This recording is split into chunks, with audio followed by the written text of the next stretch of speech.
दोस्तों नमस्कार, निशान टेक्निकल चैनल में आपका बहुत बहुत स्वागत है। मेरी वीडियोस को लाइक करने के लिए धन्यवाद, चैनल को सब्सक्राइब करने के लिए आपका बहुत बहुत धन्यवाद। आज हम इस वीडियो में दिखाने वाले हैं कि इसके स्पार्क प्लग कैसे रिप्लेस होते हैं। ठीक है, डैटसन गो गाड़ी है एंड कभी भी काम करें तो नेगेटिव टर्मिनल आपको खोल लेना है। स्पार्क प्लग रिप्लेस करने से पहले आपको एयर फिल्टर बॉडी खोलनी होती है एंड क्यों खोलनी होती है वो चीज़ भी मैं बता देता हूँ आपको। तो इसके जो दो प्लग होते हैं, तीन प्लग होते हैं टोटल इस गाड़ी में। 2 नंबर और 3 नंबर तो बाहर से ऐसे ही हो जाता है, बट जो 1 नंबर स्पार्क प्लग है वो इसके नीचे रहता है, इनटेक मैनिफोल्ड के नीचे। ठीक है, उसके लिए हमें ये इनटेक मैनिफोल्ड खोलना पड़ता है एंड अभी इसको खोलेंगे इनटेक मैनिफोल्ड को, फिर उसके नीचे वो दिखाई दे जाएगा एंड स्पार्क प्लग की क्या कंडीशन है, कैसे है, वो चीज़ भी पता चल जाएगी। एंड हम इनको क्यों रिप्लेस कर रहे हैं वो चीज़ भी मैं बता देता हूँ।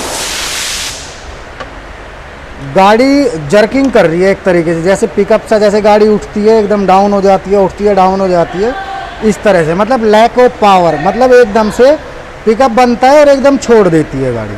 ठीक है, तो कहीं ना कहीं स्पार्क प्लग जो है वो ख़राब हो सकते हैं, क्योंकि 27,000 किलोमीटर गाड़ी चल चुकी है और 3 से 4 साल गाड़ी को हो चुके हैं।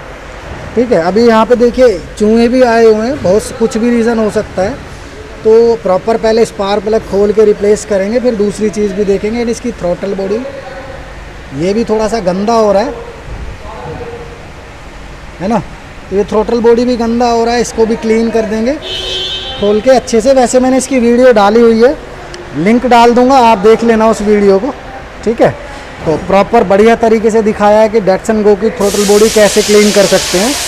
आप उसको देख लोगे तो बहुत अच्छा रहेगा, उसमें पूरा डिटेल में समझाया है कैसे करना है।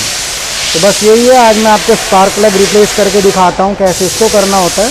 एंड स्पार्क प्लग का जो प्राइस है वो, एक प्लग का जो प्राइस है वो मैं दिखा देता हूँ आपको एंड आप कैलकुलेट कर लेना। MRP 281 रुपये, देख रहे हो, 281 रुपये का एक स्पार्क प्लग है। ठीक है, तो इसके इनटेक मैनिफोल्ड को खोलने के लिए इस तरीके का टूल चाहिए। ठीक है ना, ये रैचेट टाइप एंड 10 की गोती चाहिए होती है। 1 बोल्ट वहाँ पर हो जाता है, 1 बोल्ट ये रहा सामने, 1 बोल्ट यहाँ पर ऊपर की तरफ इसमें मिलेगा। ये जो है ना इनटेक मैनिफोल्ड, इसके अंदर जाके मिलता है एंड 1 बोल्ट यहाँ मिलेगा आपको, ये रहा। ये 4 बोल्ट खुल जाते हैं, जहाँ से ये बोल्ट खुलेगा थ्रॉटल बॉडी के साथ ये कंप्लीट इनटेक मैनिफोल्ड बाहर आ जाएगा एंड इसके ऊपर से ये PCSV है, पल्स कंट्रोल सोनोराइड वाल्व, इसका कनेक्टर निकाल के इस तरीके से आप निकाल सकते हैं इसको। ये वाला जो कनेक्टर है इसको नीचे दबा के, ये है कैनिस्टर का पाइप। ये देखिए इधर कैनिस्टर बोतल आपकी गाड़ी में इधर लगा रहता है डैटसन गो के अंदर। ठीक है, तो ये कैनिस्टर का पाइप भी हटाना है एंड ये थ्रॉटल बॉडी का कनेक्टर ये भी हटाना है। ये हटाने के बाद यहाँ से ये वाला बोल्ट भी खुलेगा। तो टोटल ओवरऑल इस इनटेक मैनिफोल्ड को खोलने के लिए 6 तो बोल्ट खुलेंगे, 2, एक ये हो गया, एक ये हो गया, 2 एंड 4 इसके अंदर मिलते हैं। इसके ऊपर से फिर ये वैक्यूम का पाइप खोलना पड़ेगा। देखिए ब्रेक बूस्टर से आ रहा है, इसके इंजन रूम की वीडियो भी मैंने दी हुई है, आपको लिंक डाल दूंगा, आप देख लेना। एंड पीछे की तरफ से ये है इसका IAT वाल, इनटेक एयर टेम्परेचर सेंसर का। ठीक है, वाल नहीं है, IAT सेंसर है, इनटेक एयर टेम्परेचर सेंसर। तो इसके कनेक्टर को भी खोल के निकालना होता है। ठीक है, तो यहाँ से इसका जो कनेक्टर है इसको अंदर की तरफ पुश करके निकालना होता है। ठीक है, एंड इसके अंदर एक रबर होती है वाइट कलर की, वो होती है एक ब्रैकेट जो कनेक्टर को प्रॉपर फिक्स करके रखे। वो आई थिंक इसके अंदर ही फिक्स हो रह गई है। अभी इनटेक मैनिफोल्ड खोल, हाँ वो देखो ये रही, तो ये कनेक्टर के अंदर लगी रहनी चाहिए यहाँ पर। ठीक है, तो अभी इनटेक मैनिफोल्ड बाहर कर लेते हैं पहले। तो चलो फ्रेंड्स, मैं आप सभी के लिए एक आसान चीज़ और कर देता हूँ कि बहुत से लोगों को हो सकता है कि ये इनटेक मैनिफोल्ड बाहर ना आ पाए। तो हमें क्या करना है, बस ये सारे कनेक्टर, जैसे ये हटा दिया हमने, अभी ये पाइप खोल दिया, पीछे से इस कनेक्टर का हटा दिया है, यहाँ से ये हटा दिया, इसको और हल्का सा साइड में ले लेंगे। ठीक है, एंड जब हम इसको हटाएंगे ना तो यहाँ देखो ये इसमें स्पार्क प्लग एंड इग्निशन कोयल लगा हुआ है पीछे की तरफ। बस छोड़ दे, हाथ हटा ले तू। तो इसमें इतना गैप बन गया। अब आप आराम से पीछे से ना इसके तीनों इग्निशन कोयल रिप्लेस कर, मतलब प्लग जो है रिप्लेस कर सकते हो। पर हटा ही देता हूँ यार, आपको बड़ी दिक्कत हो सकती है अगर आप खुद घर पे इसको करने वाले हैं, ठीक है। तो इसको इतना हम थोड़ा सा साइड में ले सकते हैं। यहाँ से इसके देखिए ये वायर आगे करके इसके ब्रैकेट में से ये लॉक निकाल के ये इनटेक मैनिफोल्ड हल्का सा इधर हो जाता है, ठीक है। एंड ये आप प्लग खोल सकते हैं। एंड ये बाहर पूरा बाहर नहीं आ पाएगा, वो इस वजह से क्योंकि ये जो इसका ब्रैकेट है ना, ये इंजेक्टरों को कवर करके रखता है। ये देखिए इसमें इंजेक्टर लगे हुए हैं ना, ये इंजेक्टर रेल को कवर करके रखता है। ये इंजेक्टर के कनेक्टर हैं, ठीक है। तो ये इसीलिए, क्योंकि अगर इसको हम पीछे करेंगे तो इसके जो ब्रैकेट है जिस पे एयर फिल्टर लगता है आके, ये वाला ब्रैकेट इसके अंदर लग जाता है, ये बाहर आ नहीं पाता। इसके लिए आपको पूरा ये 2 बोल्ट खोलने पड़ेंगे। ये यहाँ से ये बोतल के बोल्ट खोलने पड़ेंगे, आगे करना पड़ेगा, ये सारे क्लिप खोलने पड़ेंगे, आपका काम बढ़ जाएगा। इसलिए मैं आपको हल्का सा सजेशन करूँगा, ये आगे पीछे यहाँ से इसको आप एडजस्ट कर सकते हो एंड प्लग को खोल सकते हो।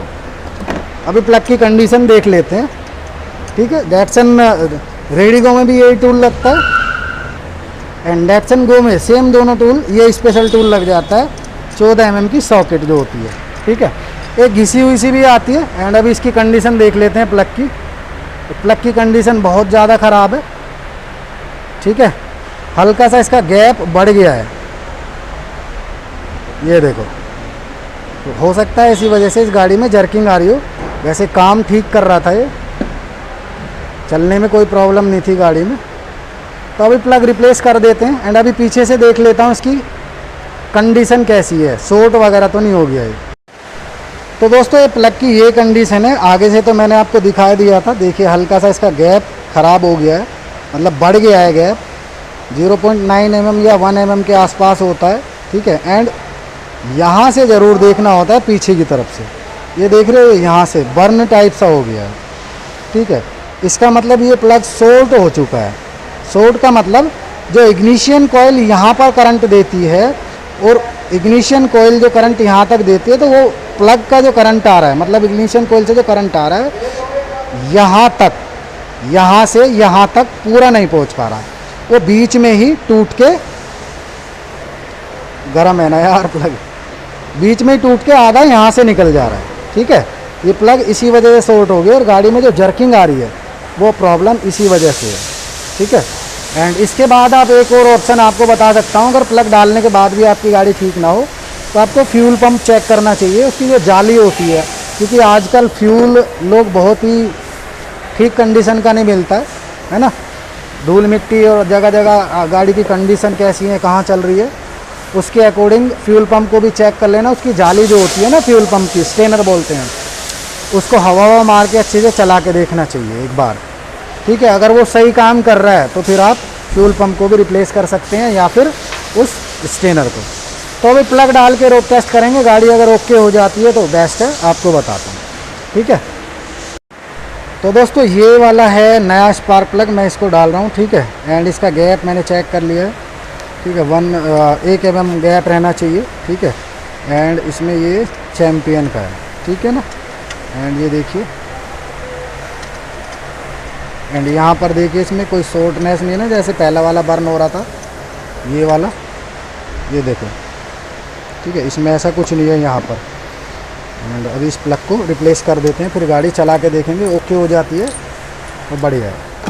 एंड वैसे हो ही जाएगी ओके, क्योंकि 27,000 चल चुकी है गाड़ी, 3 से 4 साल गाड़ी को हो चुके हैं।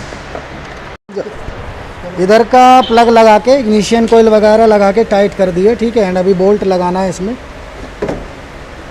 लगा दे। तो ये है, ठीक है, 10 नंबर का बोल्ट है ना। ये इसको टाइट कर देना है 10 की चाबी से। प्रॉपर एक एक चीज़ आपको चेक कर लेनी है। उस प्लग को टाइट करने के बाद आपको वापस से ये टाइट कर देना है, ठीक है। सारे कनेक्टर वगैरह जो जहाँ पे लगे थे वहीं पे लगा देने हैं एक एक करके, ठीक है। टाइट करने से पहले सारे बोल्टों को डाल के 1-2 चूड़ी चला लेनी है, क्योंकि सेंटर आउट हो जाता है, बाद में फिर से लूज़ करना पड़ेगा, वो चीज़ आपको ध्यान रखनी है। एंड इसके बाद आपको सब फर्स्ट जो कनेक्टर जहाँ से खोला था वो कनेक्टर आपको वापस से वहीं पे लगा देने हैं, ठीक है। ये इनटेक मैनिफोल्ड का कनेक्टर था, sorry intake air temperature sensor का, ये भी लग गया। आवाज़ आनी चाहिए जब कनेक्टर फिक्स हो, ठीक है, तो वो भी लग गया है। अभी इसका PCSV वाल का जो कनेक्टर है ये भी लगा देते हैं, ठीक है। हर एक कनेक्टर में मैं हर बार कहता हूँ आवाज़ आनी चाहिए लगते टाइम। अब ये इसका कैनिस्टर का पाइप रह गया, इसको भी लगा देते हैं, ठीक है। ये ऐसे रोल करके अगर चढ़ाएंगे ना तो क्लिप दबाने की ज़रूरत नहीं पड़ती, आराम से लग जाता है। अब ये प्लग आराम से खुल जाएंगे, इन प्लगों को भी रिप्लेस कर देते हैं, फिर गाड़ी स्टार्ट करके देखते हैं। प्रोसेस मैंने बता ही दिया कैसे होना है, क्या टूल लगेगा, ठीक है। तो इसमें ज़्यादा बड़ा वीडियो हो जाएगा और इसको बदल जाने देते हैं, फिर करते हैं आगे। स्पार्क प्लग वगैरह दोनों इसके रिप्लेस कर दिए हैं। दूसरा वाला प्लग दिखाइए अगर, तो इस 3 नंबर जो प्लग वो है सिलेंडर, इसके अंदर से ये प्लग निकला है। प्लगों की हालत बहुत ज़्यादा ख़राब हो गई थी, ऊपर से पानी आ गया था इसमें। एंड अभी ये कंप्लीट है, एंड अब इसको चला के देखते हैं स्टार्ट करके, रोड टेस्ट करूँगा, उसके बाद बताता हूँ क्या निकला इसमें। वैसे तो ठीक हो जाएगी मुझे लग रहा है ये, तो फिर उसके बाद अगला चीज़ है फ्यूल पंप खोल के साफ़ करना है। तो देखो मैं अभी दिखाता हूँ, देखो हाँ दिखा सामने, ये देखिए, ये झटके मारती थी गाड़ी उस टाइम पर, अभी भी मार रही है, ठीक है। इसका प्लग तो मैंने रिप्लेस कर दिए थे, वो तो ख़राब थे ही। एंड अभी मैं इसका फ्यूल पंप और खोल के इसको साफ़ कर दूंगा। फ्यूल पंप की किसी दिन वैसे अलग से दिखा दूंगा रिप्लेसमेंट की वीडियो, ठीक है। तो अभी इसका फ्यूल पंप खोल के फिर से रोड टेस्ट पे चलते हैं, अगर ओके हो जाती है तो फिर करते हैं आगे बात। तो दोस्तों फ्यूल पंप को क्लीन करने के बाद हम आ गए हैं रोड टेस्ट पे। पहले झटके ले रही थी रैबिट जंप, इस तरीके से ऐसे कर रही थी, बट अभी इसमें कोई प्रॉब्लम नहीं है। तो मैं बस आपको यही बता देना चाह रहा हूँ, क्योंकि 4 से 5 किलोमीटर का रोड टेस्ट में ले चुका हूँ और अभी तक कोई भी इसमें जर्किंग टाइप नहीं आया है, ठीक है। एंड ये चेक इंजन लाइट इसमें आ गई है, तो क्योंकि सारे कनेक्टर वगैरह खोले थे हमने, फिर बैटरी का टर्मिनल हटा के, बट लड़के से गलती हो गई थी, एक थ्रोटल बॉडी का जो कनेक्टर है उसको लगाना भूल गए थे, एंड उसकी वजह से लाइट आ गई। अभी ये सिस्टम से ही रैस हो जाएगी, ठीक है। तो अगर आपकी गाड़ी में इस तरीके की कोई सिचुएशन आती है जर्किंग टाइप की, जर्किंग टाइप मतलब झटका गाड़ी में चलते चलते, है ना, तो कंडीशन भी मैं 2-3 बता देता हूँ आपको। एक तो यही हो गया, जैसे स्टार्ट होने के बाद चलते हैं एंड झटके लेती है गाड़ी थोड़े बहुत, तो उस टाइम पे फ्यूल पंप क्लीन करो, स्पार्क प्लग चेक कर लो, ठीक है। बट फ्यूल पंप की कंडीशन ख़राब है तो उसको रिप्लेस भी कर सकते हैं अगर एक बार में क्लीन होके गाड़ी ओके ना हो। एंड इसके बाद तो गाड़ी ओके हो ही जाएगी जब फ्यूल पंप रिप्लेस कर दोगे। दूसरी चीज़, कुछ गाड़ियों में ऐसा होता है 10-15 किलोमीटर बढ़िया चली, उसके बाद प्रॉब्लम आई, उस कंडीशन में भी आप फ्यूल पंप को कर सकते हो, ठीक है। तो दोस्तों यही था इस वीडियो में। एंड देखिए गाड़ी एकदम बढ़िया चल रही है, ठीक है। ये चेक इंजन लाइट मैं सिस्टम से निकाल दूंगा। तो दोस्तों यही था इस वीडियो में। मेरे वीडियोस को लाइक करने के लिए धन्यवाद, चैनल को सब्सक्राइब करने के लिए आपका बहुत बहुत धन्यवाद।